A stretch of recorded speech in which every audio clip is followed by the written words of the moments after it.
Take a second and look at this map. This is the data centers throughout the country. And this isn't probably even correct because these guys are able to hide behind state governments with their protections. Like here in Montana, the Public Service Commissioners granted data centers a protective order, so we, the public, can't see it. But this is the protections they're getting. Look at these numbers. So here at Just One Montanan, I'm going to show you other states and what they've had to put up with, what they have tolerated, and how much the public has really suffered because of greedy politicians. So first, we're going to go to Oregon.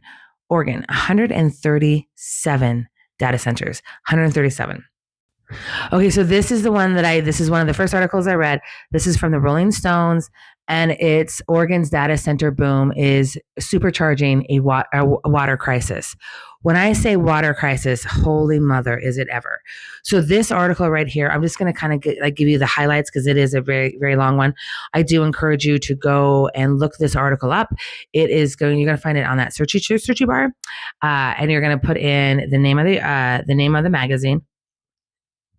And then you're going to put in, I'm just trying to be very good here. So this is the article. And by the way, it's from November 24th of 2025. So this also has an update to it. That's why I want to talk about it today. So in this article, we meet a county commissioner named Jim. Jim was talking to a couple of his constituents in the grocery store, and they were saying, yeah, the water might be linked to, rare cancers and miscarriage. They were kind of like naming off people like, oh yeah, so-and-so has it. So-and-so had this happen. And they were alluding it back to the water. And Jim's like, there's no way that's happening. So he went and he just picked 6 random houses and did water samples on them, sent them out. The lab called him days later, and they were like, all 6 of those are over federal limits. All 6 of those houses are over federal limits on contamination. Isn't that insane? Look at that. So what did he do? He got 70 more, and he went out and he did it, and he did 70 more. 70 more kits, right? They sent them off to the lab, and 68 of them out of 70 were contaminated. Now, let me drop back to what's happening here in Montana. Okay, if you can see that, they are going to go under an aquifer. That's where they're going. And the majority of whom are in private wells. That is what's happening out here in Broadview. They're going to dig deep into the aquifer, and they're telling everyone, no. We're not going to contaminate anything. And we're going to go so deep that we won't kick up any of the water. Okay. This one up in Oregon, 45,000 residents. And when I tell you a rare cancer treatment is about $125K, how much do you think a miscarriage is? I mean, these are real issues that we the people are having to deal with because of greedy politicians. Another highlight from this article, which I think is important, a 60-year-old had his voice box taken out because cancer of a cancer only smokers get. But that guy hadn't smoked a day in his life. This is one of the highlights of that article. So this is what they're dealing with. Can you imagine how much money he spent on medical? Imagine how much he had to spend on travel, doctors, experts. 60 years old. So it's an Amazon. It's an Amazon facility. At Amazon, they are settling to pay 20.5. It still has to get approved through the courts.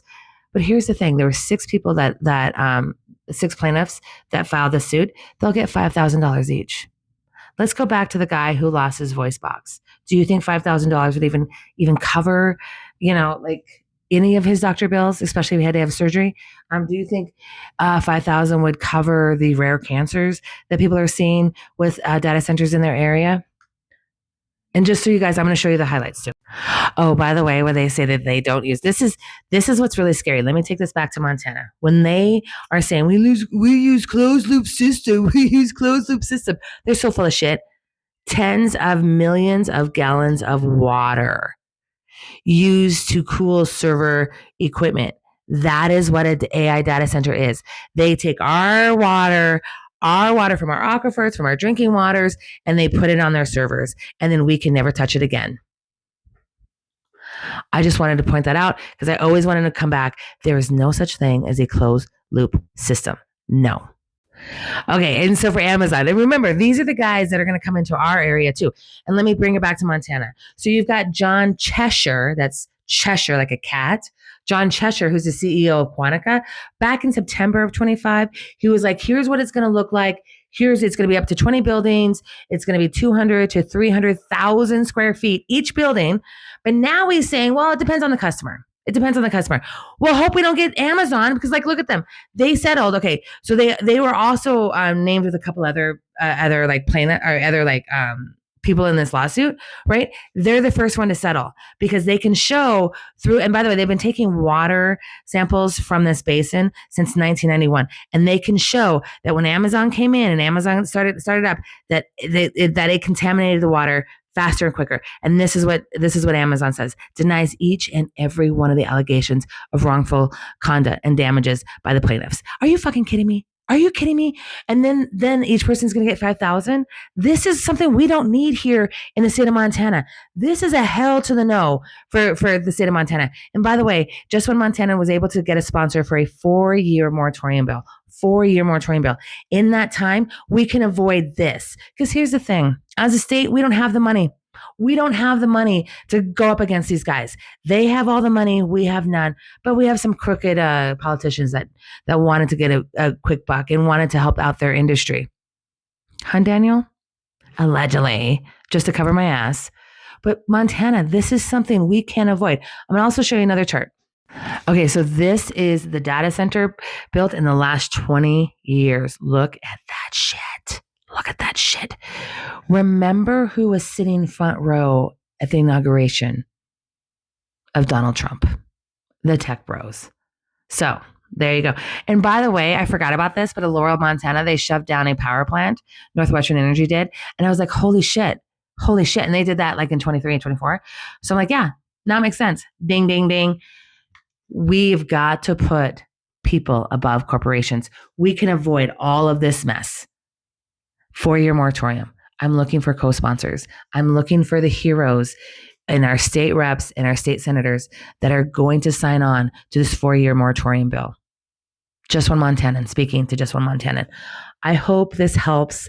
Let me know in the comments if there's one thing you want me to look at, if there's another state, because I'm telling you, I've got so many states to cover. It's unbearable. Thanks, everyone.